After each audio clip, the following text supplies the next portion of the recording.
Hi friends, உங்க எல்லாருக்கும் என்னுடைய அன்பான வணக்கம்.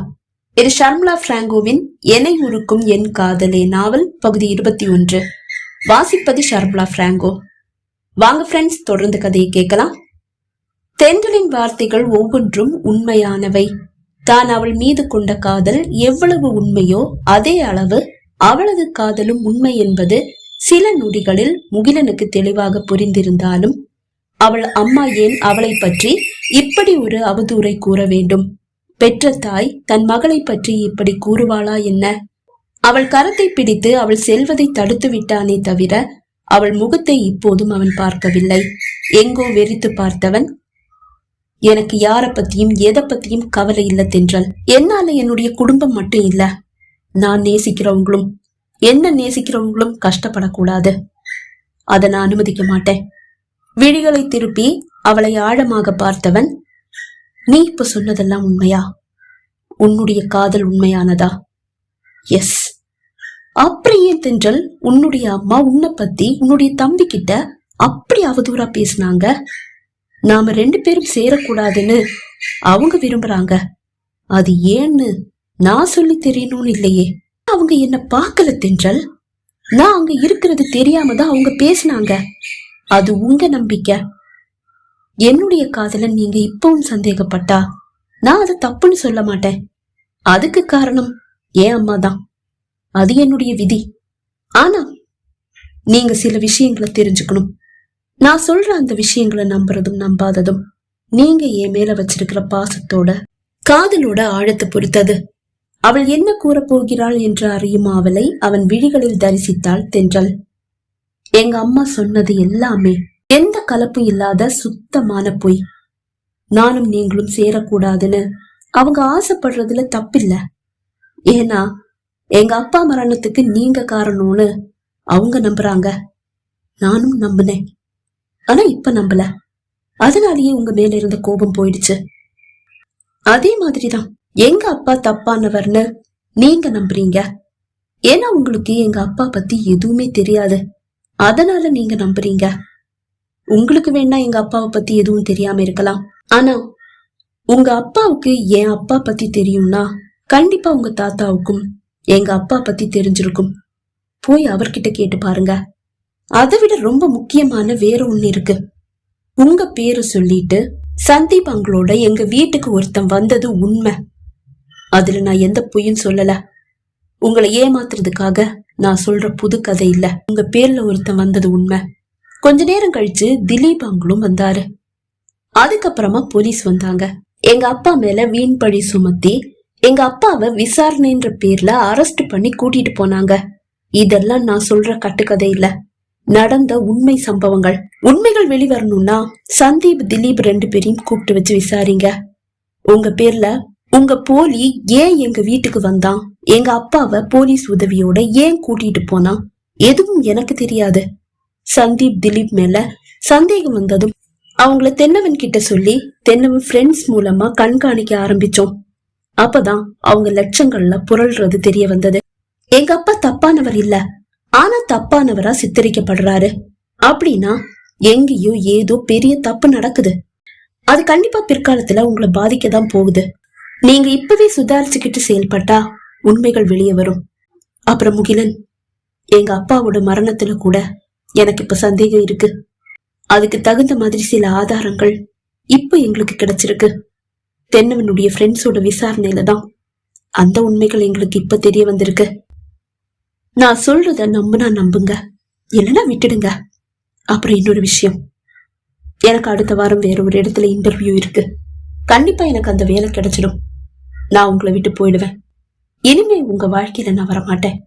இந்த வீட்டுல நான் இருக்கிற ஒவ்வொரு நிமிஷமும் நீங்க ரொம்ப பதற்றமாவும் நெருப்புல நிக்கிற மாதிரியும் நிக்கிறீங்கன்னு எனக்கு தெரியும். எங்க இவ என்னை ஏமாத்திடுவாளோ, என் வீட்டுல இருக்கிறவங்கள கொன்னுடுவாளோன்ற பயம் உங்க கண்ணுல ஒரு நேரம் இல்ல ஒரு நேரம் தெரியதான் செய்து. இனிமே நீங்க என்ன பார்த்து பயப்பட வேண்டிய அவசியம் இருக்காது. நிம்மதியா சந்தோஷமா உங்க சிற்பிகா கூட வாழலாம். அவன் கரத்திலிருந்து தன் கரத்தை விடுவித்துக் கொண்டவள் ஒரு அடி எடுத்து வைக்க, ஒரு நிமிஷம் தென்றல் நின்று நிதானமாக அவனை திரும்பி பார்த்தாள். நீ முன்னாடி சொன்னதும் இப்ப சொன்னதும் உண்மையா? நான் தான் சொன்னேனே, நீங்க என்ன நம்புறதும் நம்பாததும் நீங்க என் மேல வச்சிருக்கிற காதலை பொறுத்தது. அவள் கரத்தை மீண்டும் பிடித்தவன் அவளை இழுத்து தன்னோடு சேர்த்து நிறுத்தினான். உன்னை நான் அன்னைக்கும் இன்னைக்கும் என்னைக்கும் நம்புறேன். ஆனா உங்க அம்மா சொன்ன வார்த்தைகள் அதுதான் என்ன குழப்பிடுச்சு. நீ சொன்ன மாதிரி உங்க அம்மாவே சொல்லி இருந்தா கூட நான் உன்னை சந்தேகப்பட்டிருக்க கூடாது. ஆனா உங்க அம்மா ஒன்னும் தப்பானவங்க கிடையாது, நல்லவங்க. அந்த நல்லவங்க வாயிலிருந்து அவங்க மகளை பத்தி இப்படி ஒரு வார்த்தை வரும்போது என்னால எப்படி நம்பாம இருக்க முடியும்? உன் மேல காதலா இருந்தும் உன்னை நான் ஒதுக்கி வச்சேன். உன் மேல காதல் இருந்தும் நீ நடிக்கிறன்னு நினைச்சு செத்து போன்னு கூட சொல்லிட்டேன். அந்த வார்த்தை உன்னை எந்த அளவு பாதிச்சிருக்கோன்னு என்னால புரிஞ்சுக்க முடியும். அவன் கரம் அவளை இறுக்கமாக இன்னும் இன்னும் இறுக்கமாக கட்டி அணைத்தது.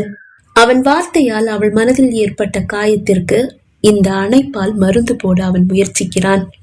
அவன் கரம் இப்போது அவள் கன்னத்தை வருடி மெல்ல கீழிறங்கி அவள் தாலியை வருடியது. இந்த தாலியை உன் கழுத்துல பார்த்த அந்த நொடி நான் உன்னை முழுசா நம்ப ஆரம்பிச்சிட்டேன் தென்றல். ஆனாலும் சில சந்தேகங்கள் பாக்கி. அதையும் தெளிவுபடுத்திட்டு உன்னை முறப்படி என் மனைவி ஆக்கிக்கிறேன். அது வரைக்கும் நீ கொஞ்சம் பொறுமையா இருந்தே ஆகணும். கண்டிப்பா நீங்க என்ன வெறுத்தாலும் நான் வேண்டான்னு தூக்கி எறிஞ்சிருந்தாலும் கூட நான் உங்களையே நினைச்சிட்டு வாழ்ந்திருப்பேன். இப்படி ஒரு வார்த்தை சொன்னதுக்கு அப்புறமா காத்திருக்க மாட்டேனா என்ன? உன் வார்த்தையை கேட்டாலே போதை சும்மா ஜிவ்னு ஏறுது. இந்த போதைக்கு நான் அடிமை. அவனது விரல்கள் அவள் செவ்விதழை வருடியது. ஆசையாய் ஏக்கமாய் அவள் விழிகள் அவனை பார்க்க அவள் கூந்தலை மெல்ல வருடியவன் அவள் செவ்விதழில் இதழ் பதித்தான். அவன் முத்தம் தந்த போதையில் அவன் தோளில் சாய்ந்தாள் தென்றல். அவளை மெல்ல தன்னிடம் இருந்து அகற்றியவன், சரி சீக்கிரமா ட்ரெஸ் சேஞ்ச் பண்ணிட்டு கீழே போ. அம்மாவும் பாட்டியும் எந்திரிச்சிட போறாங்க, உன்னை தேட போறாங்க. சரி. அவனிடமிருந்து மனமில்லா மனமோடு விலகியவள் தன் சுடிதாரை எடுத்துக்கொண்டு குளியல் அறைக்குள் சென்றாள். சில நிமிடங்களில் உடை மாற்றி வந்தவள், நீங்க வாங்கின சாரிய வேணா சிற்பிகாவுக்கு கொடுங்க, ஆனா இது ரவிக்க எனக்கு தான் அளவா இருக்கு. தலையை இருபுறமும் அசைத்து சிரித்தவன், நான் சிற்பிகாவை கல்யாணம் பண்ணி இருந்தா கூட இந்த சேலையை நான் அவளுக்கு கொடுத்திருக்க மாட்டேன். அப்படின்னா கல்யாணம் பண்ணி இருப்பீங்க. கண்டிப்பா உன் மேல தப்பில்லைன்னு நீ புரிய வைக்காம இருந்திருந்தா கண்டிப்பா சிற்பிகாவை கல்யாணம் பண்ணியிருப்பேன். அவள் முகம் சட்டென்று வாடியது. சாரி, சில உண்மைகள் சில நேரம் கசக்கத்தான் செய்யும். சரி, நீ சீக்கிரமா கீழே போ. தலையசைத்தவள் வேகமாக அறையிலிருந்து வெளியே வந்தாள். மாடி இறங்கி கீழே வந்தவள் பாட்டியின் அறைக்கு வந்து எட்டி பார்க்க பாட்டியின் அருகில் தாத்தா அமர்ந்திருப்பதை கண்டு, சார் நீங்க எப்ப வந்தீங்க என்று கேட்டாள். இப்பதாம வந்தேன். ஆமா, உன்னை எங்க காணோம், எங்க போயிட்ட? சார், மாடியில ஒரு அழகான பூந்தோட்டம் இருக்கே, அத பாக்கணும்னு தோணிச்சு, அதான் போய் பார்த்துட்டு வந்தேன். பாட்டி அம்மாவும் நல்லா தூங்கிட்டு இருந்தாங்க. பரவாயில்லம்மா, அழக ரசிக்கிறது ஒன்னும் தப்பில்ல. அப்புறம் இனி நான் எங்கேயும் வெளியே போல. நீ வீட்டுக்கு போய் நல்லா ரெஸ்ட் எடு, பாட்டிய நான் பாத்துக்கிறேன். Okay sir. உறங்கும் பாட்டியை ஒரு முறை பார்த்தவள் அறையிலிருந்து வெளியே வர சுகந்தா அப்போதுதான் தன் வேலைகளை முடித்துக் கொண்டு ஹாலில் வந்து அமர்ந்தாள். அக்கா, இன்னைக்கு என்னுடைய வேலை முடிஞ்சிடுச்சு, நான் வீட்டுக்கு போறேன். சரி, நீ கிளம்பு, நான் சாயந்தரம் வந்துடுறேன். முகிலனின் அம்மா அறைக்கு வந்து அவரையும் ஒரு எட்டு பார்த்து விட்டு உடனே கிளம்பி விட்டாள். இதே நேரம் முகிலன் யோசனையோடு அறைக்குள் குறுக்கும் நெடுக்கும் நடந்து கொண்டிருந்தான். தன் செல்போனை எடுத்து யார் யாரையோ அழைத்து நெடுநேரம் பேசிய பின் மாடி இறங்கி வந்தவன் ஹாலில் அமர்ந்து செய்தித்தாளை புரட்டி கொண்டிருக்கும் தாத்தாவை கண்டு வியந்தான். என்ன தாத்தா, இன்னைக்கு சீக்கிரமா வந்துட்டீங்க? ஆமாப்பா, ஆபீஸ் போன, ஆனா பாட்டி ஞாபகமாவே இருந்தது, வந்துட்டேன். ஆமா, நீ என்ன அதிசயமா வீட்ல? ஒரு ஃபைல் காணும் தாத்தா, அதை தேடி வந்தேன். கிடைச்சதா? இல்ல தாத்தா, அததான் தேடிட்டு இருந்தேன். ஆமா, உன் முகத்துல என்ன ஒரு பதற்றம்? அந்த ஃபைல காணும் தான் இவ்வளவு பதற்றமா? இல்ல தாத்தா, அந்த ஃபைல் போனா போட்டும், வேற ஒன்னு ரெடி பண்ணிக்கலாம். ஆனா என் டென்ஷனுக்கு காரணம் வேற. என்ன டென்ஷன் தாத்தா? அப்பாவோட ஃப்ரெண்டு மிஸ்டர் ராஜ்குமார், அதுதான் தாத்தா, மூணார்ல. ஆமா ஆமா, அவனை எனக்கு தெரியாதா? அவனுக்கு என்ன? அவரை பத்தி உங்ககிட்ட கேட்கணும் தாத்தா. அவனை பத்தி என்ன கேட்கணும் தாத்தா? அவர் எப்படிப்பட்டவரு? ஒரே வார்த்தையில சொல்லவா? அவனை மாதிரி சிறந்த ஒரு மனிதனை அவனுக்கு முன்னாடியும் அவனுக்கு அப்புறமாவும் நான் சந்திச்சதில்ல. 20 லட்சத்தை ஒரு 25 வருஷம் முன்னாடி கொடுத்தா யாராவது வேண்டான்னு சொல்லி இருப்பாங்களா? அதுவும் இனாமா கொடுத்தா அவன் வேண்டான்னு சொன்னான். என்ன தாத்தா சொல்றீங்க? தென்றலின் அம்மா கூறிய அந்த கதை அப்படியே ரிப்பீட் ஆனது. பொறுமையாக அனைத்தையும் கேட்டு முடித்தவன், ஆனா தாத்தா, நான் சந்திச்ச ராஜ்குமாருக்கு நீங்க சொன்ன எந்த குணமும் இருக்கலையே. என்ன சொல்ற? நீ ராஜ்குமார சந்திச்சியா? எங்க? எப்போ? இங்க வந்திருந்தானா? இல்ல தாத்தா, நான் மூணார் போயிருந்தேன். நீ மூணார் போனியா? அது எப்போ? என்கிட்ட சொல்லவே இல்ல. நான் யார்கிட்டயுமே சொல்லல தாத்தா. நான் மூணார் ரகசியமா போயிட்டு வந்தேன். எதுக்குப்பா? அங்க ஏதாவது பிரச்சனையா? ஆமா தாத்தா, பிரச்சனைன்னா ராஜ்குமார் கிட்ட போன் போட்டு சொன்னா அவன் அதை சரி பண்ணி இருப்பானே. பிரச்சனையே அவர் தானே தாத்தா. என்னப்பா சொல்ற?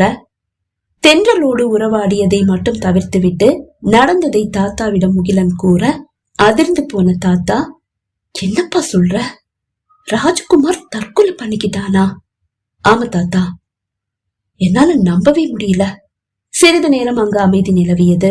மெல்ல விழிகளை உயர்த்தி முகிலனை பார்த்த தாத்தா, கண்ணா, நீ உண்மையிலேயே சந்திச்சது ராஜ்குமார தானா? நீ சொல்ற ராஜ்குமாருக்கு உண்மையான ராஜ்குமாரோட எந்த சாயலும் இல்லையேப்பா. தென்றலின் வார்த்தைகளை தாத்தா கடன் வாங்கி கூறுகிறாரா என்ன வியந்தவன், என்ன தாத்தா சொல்றீங்க? ஆமாப்பா, ராஜ்குமார் எப்படியெல்லாம் பேச மாட்டானோ, எப்படியெல்லாம் நடந்துக்க மாட்டானோ, அவங்கிட்ட எந்தெந்த குணங்கள் இல்லையோ அதெல்லாம் நீ சொன்ன ராஜ்குமாருக்கு இருக்கு. தாத்தா, ராஜ்குமார மரியாதையா பேசுப்பா. ஓகே தாத்தா. ராஜ்குமாராங்கள போன் போட்டு கூப்பிடும் போது அவர் தனியா வரல. என்னை சந்திக்க பயந்துட்டு சந்தீப், திலீப் 2 பேரையும் கூட கூட்டிட்டு வந்தாரு. அப்படின்னா அந்த சந்தீப், திலீப் 2 பேரையும் இங்க உடனே வரவழைச்சு நடந்தது என்னன்னு ஏன் முன்னாடி விசாரி. அப்பதான் உண்மைகள் வெளியே வரும். சரி தாத்தா, நான் 2 பேரையும் உடனே வரவழைக்கிறேன். தென்றல், தென்றல், எங்கம்மா போயிட்ட? பாட்டி அழைக்கும் குரல் கேட்க தாத்தா, தென்றல் எங்க காணோம்? நான் அவளை வீட்டுக்கு அனுப்பிட்டேன்பா. நான் தான் வீட்டுக்கு வந்துட்டேன்ல, பாட்டியை நான் பாத்துக்கிறேன்னு சொல்லி அவளை அனுப்பிட்டேன். தென்றல் எங்கம்மா? தாத்தா, முகிலன் இருவரும் பாட்டியின் அறைக்கு வந்தனர். அவர்களை கண்ட பாட்டி, தென்றல் எங்க காணோம்? தென்றல் நான் வீட்டுக்கு அனுப்பிட்டேம்மா. ஆமா, நீங்க ஆபீஸ் போலையா? ஆபீஸ் போன, ஆனா உன் நினைவாவே இருந்ததா? அதான் வந்துட்டேன். தாத்தாவின் கரத்தை பிடித்த பாட்டி, என் மேல அவ்வளவு பாசம்னா என் கூடவே இருந்திருக்கலாமே. நீங்க ஏன் ஆபீஸ் போனீங்க? அதுதான் வந்துட்டேன்ல. பாட்டியின் அருகில் அமர்ந்தார் தாத்தா. முகிலனை பார்த்த பாட்டி, நீ என்னப்பா அதிசயமா வீட்டுல இருக்க? இல்ல பாட்டி, ஒரு ஃபைல தேடி வந்தேன். ஓ அப்படியா? அப்போதுதான் முகிலனின் விழிகள் அந்த மேஜை மீது இருந்த பர்சின் மீது விழுந்தது. பாட்டி, இந்த பர்ஸ் இது யாருது? பாட்டியின் விழிகள் பர்ஸை நோக்கி திரும்பியது. ஓ இதுவா? இது நம்ம தென்றலோட பர்ஸ். எனக்கு பிஸா வேணும்னு சொன்னேனா, பிஸாக்கு ஆர்டர் கொடுத்தா, பிஸா வந்ததும் அவ ஹேண்ட்பேக்ல இருந்து இந்த பர்ஸ் எடுத்துட்டு வெளியே போய் பிஸாவை வாங்கிட்டு வந்தவ பர்ஸ் டேபிள் மேல வச்சா, அதை எடுத்துட்டு போக மறந்துட்டா போல. அது அங்க இருக்கட்டும், அவ நாளைக்கு வந்தா எடுத்துப்பா. நீ வா, வந்து என் பக்கத்துல உட்காரு. அவன் கரத்தையும் பிடித்து தன் அருகில் அமர்த்தி கொண்டார் பாட்டி. பகுதி 21 நிறைவடைந்தது. பகுதி 22 உங்களை சந்திக்கும் வரை விடை பெறுகிறேன். நன்றி, வணக்கம்.